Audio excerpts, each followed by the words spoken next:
I would say look around your campus. Find out an area that could use a facelift. For us, it was the hallways. We wanted to see kids smiling in the hallways. So that's where we started the high five zones. And, you know, the added piece that we did along with putting up the signs that said high five zones, we painted our students' hands and had them put their handprints on the wall because the wall was beige and beige is really boring. So look around your campus and figure out how to make it look like kids should want to be there. Because if you change the look of your school, you change how people feel when they're in it. So I would say that's always a good place to start.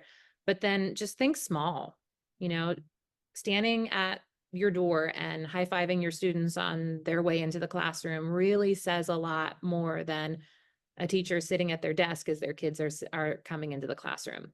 So, you know, you can think really big and you can think really small, but just really pay attention to the areas that need the most work and get ready to dig in and get started.